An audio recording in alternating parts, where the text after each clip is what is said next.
Γεια σας, καλώς σε ακόμα ένα βίντεο. Σε αυτό το βίντεο θα κάνουμε ανάλυση του παιχνιδιού ΑΕΚ ΠΑΟΚ. Λοιπόν, σε αυτή τη φάση βλέπουμε τον Ελιάσον, ο οποίος παίρνει την μπάλα από τον Γκαρσία. Εδώ πέρα τον πιέζουν δύο παίχτες του ΠΑΟΚ, ήταν ο Κεντζιόρα και όλος δεν φαίνεται.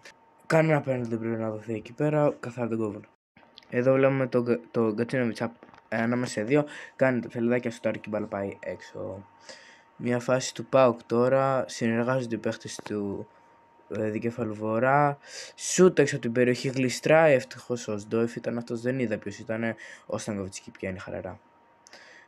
Τώρα ένα σούτ του Πινέδα που πάει, πάει στα σώματα και βγαίνει τώρα ο ΠΑΟΚ 4 με 3.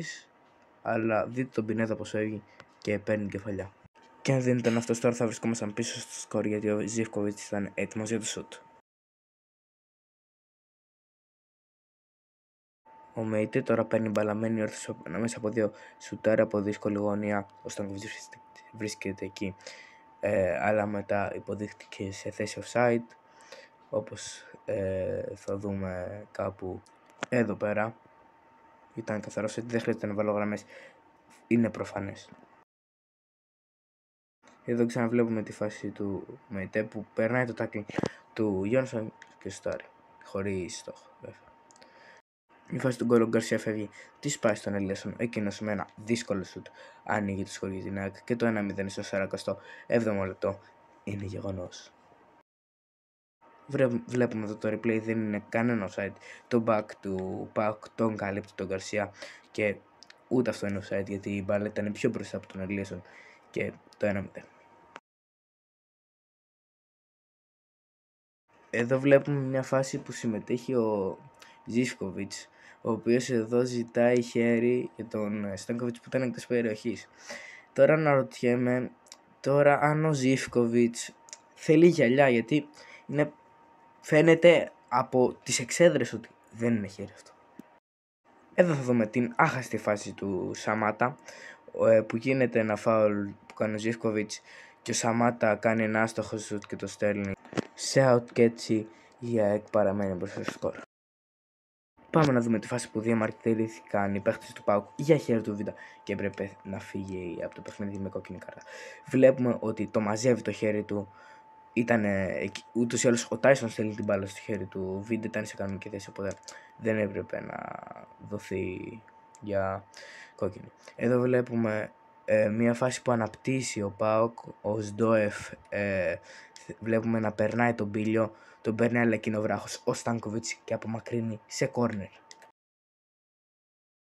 Εδώ θα δούμε μια σέντρα του Πίλιου, απομακρύνουν όπως οι παίχτες του ΠΑΟΚ. Εκεί την μπάρα την παίρνει ο Πινέδα, δίνει στο Γιόνσον και μια βολίδα, αλλά την μπάρα την πιένει στον Κοτάρσκι. Τώρα δούμε μια φάση του Κωνσταντέλια, ο οποίος όταν μπήκε άλλαξε όλο το παιχνίδι. Κάνει το σουτ, πάει για λίγο out, αλλά έπαιξε φανταστικά. Τώρα θα δούμε τη φάση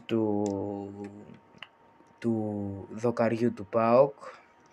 Ο Σντόεφ σουτάρει, η μπάλα πάει στο δοκάρι και ευτυχώς που δεν είναι τέρμα ο Θανασιάδης, γιατί θα έχει σοφαρίσει ο ΠΑΟΚ και μαζί με αυτό και του Κεντζιόρα θα έχει κάνει φανταστική ανατροπή. Πάμε να δούμε μια άλλη φάση ακόμα του ΠΑΟΚ που και ο Γιόνσον πέφτει για να κόψει την μπάλα. Η μπάλα πάει στο χέρι του. Τώρα θέλω να ρωτήσω τους παίχτες του ΠΑΟΚ αν πιστεύουν πως για να μην είναι χέρι πρέπει να φας το χέρι σου. Ωραία. Και ας είναι κολλημένο, είναι χέρι αυτό. Μια ακόμη φάση του ΠΑΟΚ που διαμαρτυρήθηκαν για χέρι στο Ζήνη. Μόνο χέρι που δεν το ακούμπησε κοντά στο τέτοιο του. Και τώρα βλέπουμε τη φάση του γκολ που ο Κάρενς κόβει τον Μπράντον Τόμας. Είδα ένα βίντεο στο Instagram που δείχνει ότι ακουμπάει στο χέρι του. Τώρα εδώ δεν το δείχνει, αλλά άμα δεν ακουμπούσε, πιστεύω πως ήταν απευθείας αποβολή. Εδώ ο Κεντζιόρα στέλνει την μπάλα στα δίχτυα, ισοφαρίζει για τον ΠΑΟΚ. Πανηγυρίζει λες και ήθελε την ισοπαλία, δηλαδή να παίζει μέσα στην έδρα σου και να κυνηγάς την ισοπαλία και να πιστεύεις πως μπορείς να πάρεις το πρωτάθλημα, είναι αδιανόητο. Αλλά όπως και ο Ζήν είναι αδιανόητος, γιατί καλύπτει όλους τους παίχτες του ΠΑΟΚ. Παιδιά, αυτό ήταν βίντεο ανάλυσης ΑΕΚ ΠΑΟΚ. Κάντε ένα like, κάντε ένα subscribe και τα λέμε στα επόμενα βίντεο ανάλυσης.